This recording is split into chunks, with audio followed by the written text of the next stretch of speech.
Revelation 1609. From the 12th and the 13th of September 1940. Research with and without God's help. Truth.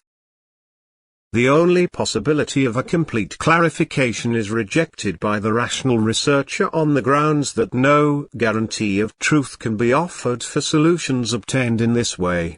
And yet there is no other way to come closer to the pure truth than through spiritual research.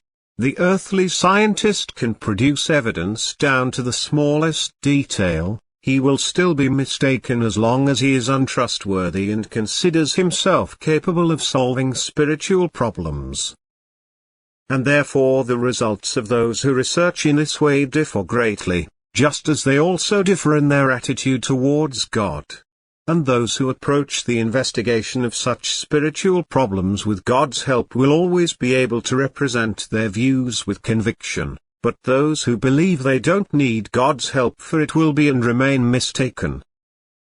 And the researchers will only agree if they are of the same faith, that is, of the same spirit. For the right solution also comes to them from above. And yet precisely this way is passed over because the world of the present time prefers exact scientific work to spiritually gained successes. And thus humanity accepts the same without reluctance and persistently rejects the pure truth.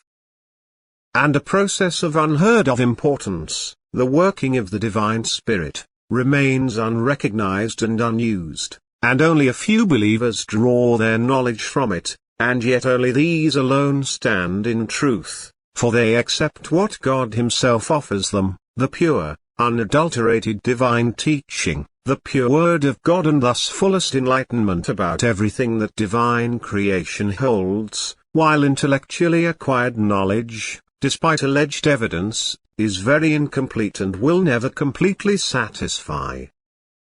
It is precisely science that has put forward theses which more or less contradict the truth, and instead of coming closer to the truth, humanity is moving further and further away from it.